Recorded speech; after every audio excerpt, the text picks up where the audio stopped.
Yes, my dear student of class 9C, welcome back to my class of social science.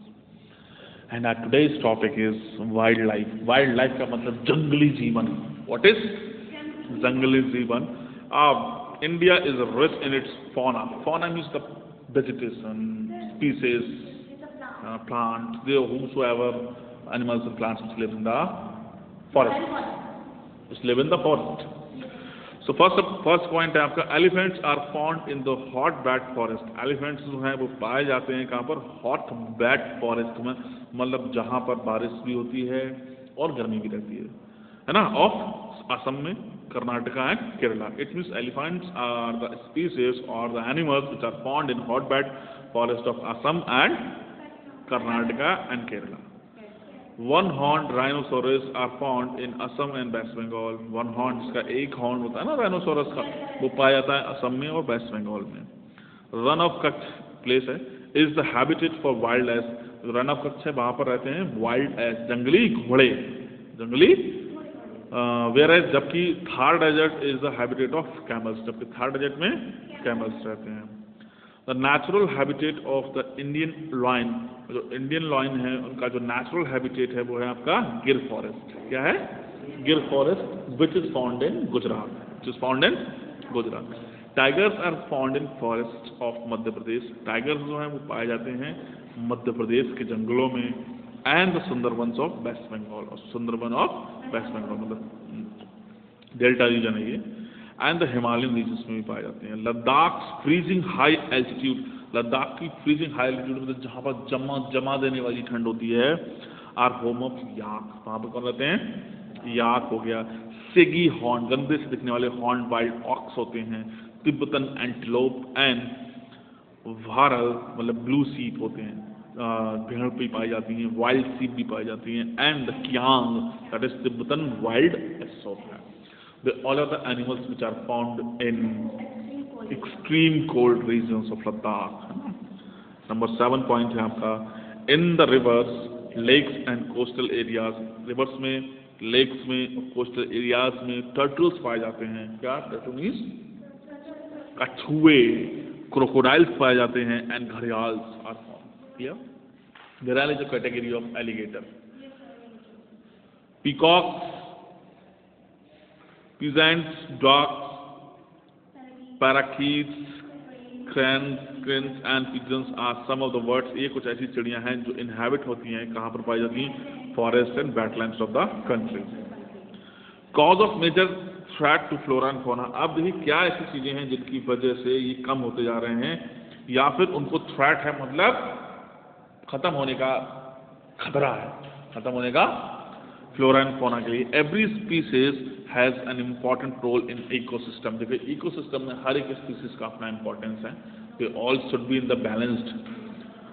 Hence conservation of flora and fauna is, इसीलिए flora और fauna को conserve करना बहुत important है. Right now it's very important job to conserve flora and fauna. About 1300 plant species are endangered. कम से कम 1300 plant species ऐसी हैं जो इंडेंजर्ड हैं, ख़त्म होने वाली हैं. एंड 20 स्पीसीज आर एक्सटेंट, और 20 जो स्पीसीज जो हैं वो गायब हो चुकी हैं, एक्सटिंक्ट हो चुकी हैं. The main cause of this major threat to nature are, इनके कारण जो हैं, जो मेन रीजन्स हैं वो हैं हंटिंग फॉर कमर्शियल पर्पस, क्योंकि जानवरों की हंटिंग की जा रही है कमर्शियल पर्पस के लिए. उनको बेचा जाता है, उनके दांत बेचे जाते हैं, उनकी खाल बेची जाती है for that. Pollution due to chemicals and industrial base, और पोल्यूशन भी some of the reasons are there which destroy them. Chemicals, चाहे वो इंडस्ट्रियल हो या फिर केमिकल पोल्यूशन हो. Rapidly cutting of the forest, और बहुत तेजी से फसल भी काटी जा रही हैं फॉर कल्टिवेशन एंड हैबिटेशन. ये मेन कारण है, क्योंकि फॉरेस्ट जो एरिया है वो कम किया जा रहा है just because of to live. As I said you few days back that only 43% net sown area we have right now. It means only at 43% of the land farming is done. Rest 57% land is used for making houses, for building bridges, for building shopping complexes, industries, and due to which a lot of problems are occurring. Wildlife species, flora and fauna are destroying, and the day is not far when we all will have a lot of problems due to this reason, because nobody will be having land to do agriculture. And my dear student, remember there is no MNC which produces grain. कोई ऐसी MNC नहीं है, multinational corporation, कोई industry ऐसी नहीं है जो grain produce करे. For the grain, for the food, directly or indirectly, we are dependent on land. That size is regularly squeezing, कम होता चला जा रहा है. Getting? Very good. Next है government initiatives to protect flora and fauna. Flora और fauna को protect करने के लिए सरकार के क्या इनिशिएटिव्स हैं, व्हाट गवर्नमेंट इज डूइंग.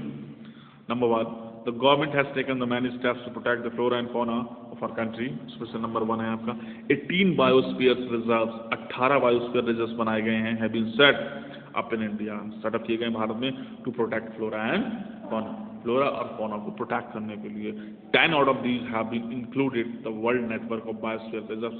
इसमें से 10 ऐसे हैं have been included, इसमें ऐड किए गए हैं. तो world network of biosphere reserve means we are having the world class species in our reserves. बहुत बड़े बड़े एरियाज में है, कम से कम 50 kilometre, 60 kilometre, 70 kilometre like this. Next है आपका गवर्नमेंट का क्या इनिशिएटिव्स हैं. Financial and technical. फाइनेंशियल मतलब पैसे से, और टेक्निकल असिस्टेंट मतलब टेक्नोलॉजी से मदद कर रही है सरकार. Has been provided to many botanical garden. Botanical gardens के लिए लगातार, चाहे वो पैसों की मदद हो, चाहे वो टेक्नोलॉजी की मदद हो, सरकार उनको प्रोवाइड कर रही है बाय द गवर्नमेंट सिंस 1992. कब से? 2 से. नेक्स्ट आपका Project Tiger, Project Rhino, Project Great Indian Bustard and many other eco development projects have been introduced by the government. Project Tiger हुआ मतलब टाइगर को प्रोजेक्ट मतलब संरक्षित करना, प्रोजेक्ट राइनो को, प्रोजेक्ट ग्रेट इंडियन वेस्टर्न को, ये सब क्या है इको डेवलपमेंट प्रोजेक्ट्स के लिए सरकार लगातार काम कर रही है. 103 नेशनल पार्क, 103 नेशनल पार्क्स हैं, 535 वाइल्ड लाइफ सेंचुरीज हैं एंड जियोलॉजिकल गार्डन्स हैं. आज setup to take care of the natural heritage. इनको सेटअप किया गया है जिससे कि नेचुरल हेरिटेज को सुरक्षित रखा जाए. This was your chapter, my dear student. Please listen this video again and again. It will improve your understanding skills when you read the chapter. Thank you very much.